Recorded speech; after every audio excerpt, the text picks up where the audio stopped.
আসসালামু আলাইকুম। চলে আসলাম নতুন একটি ভিডিও নিয়ে। আলহামদুলিল্লাহ, আমি ভালো আছি। আল্লাহর অশেষ রহমতে। আপনারা সবাই কেমন আছেন?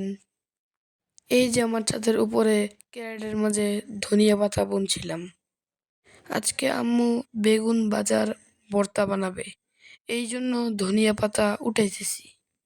আমি কিন্তু ধনিয়া পাতার গাছ একবারে উঠাই না, ধনিয়া পাতার পাতা উঠাই। এই গাছ থেকেই আবার নতুন পাতা বের হয়। এই জন্যই গাছ উঠিয়ে নিই না। আলহামদুলিল্লাহ, এইভাবে আমি অনেক দিন যাবৎ গাছ থেকে পাতা খেতে পারি। এই পাতা কিন্তু বাজারের পাতার মতো না। আলহামদুলিল্লাহ, ঘ্রাণেও অনেক সুন্দর, খাইতে অনেক স্বাদ। ভর্তা দিয়ে খেতে তো আরো বেশি টেস্ট। কে কে ছাদে কি কি লাগান আমার মতো জানায়েন। এই যে দেখেন, ক্যারেটের মধ্যে একটা ধান পড়ছিল, ওইটা থেকে চারা গজাইছে। তো আলহামদুলিল্লাহ, আজকে আমি আমার ফার্মি মুরগির ডিম পাইছি 8টা। কালকে পারছিল 5টা। 2 দিনের ডিম, সাথে ধনিয়া পাতা নিলাম। চলেন আরেকটা সুন্দর জিনিস দেখাই। বড় ওই কাঠবিড়ালি খাইয়া শেষ করে ফেলছে। এই যে আমার ভাগ্যে আছিল 2টা। বড়ই পারতে গেছি, আম্মু আবার না করতেছে, পারিস না, আরেকজনের গাছ আমাদের ছাদের উপর।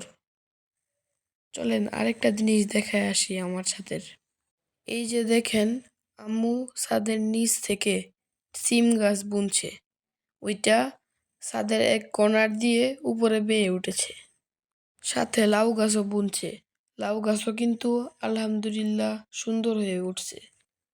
আম্মু কি করছে, সিম গাছ এক ছাদে দিছে আর লাউ গাছ আরেক ছাদে দিছে। পাশাপাশি আমাদের 2 ছাদ, একসাথে লাউ আর সিম হবে না, তাই 2টা 2 ছাদে দিছে। তো আলহামদুলিল্লাহ, দেখেন কত সুন্দর লাউ পাতা। এই লাউ গাছ কিন্তু আমার বাবাই লাগাইছে। বাবাই তো বিদেশ চলে গেছে। আমার আম্মু লাউ গাছের আগা কাইটা দিছে, এই কারণে তাড়াতাড়ি ড্যাম বাইর হইছে। চলেন ধনিয়া পাতা যে পারলাম, রাতে বেগুন ভাজা দিয়ে এটার ভর্তা খাবো। ধনিয়া পাতা, কাঁচামরিচ আর পেঁয়াজ, সাথে রয়েছে বেগুন ভাজা। কে কে খাইছেন?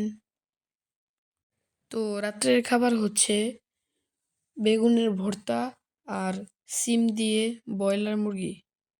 সাথে তো আছেই সালাদ। দেখেন আম্মু কত সুন্দর করে গাজর আর শসা কেটে রাখছে।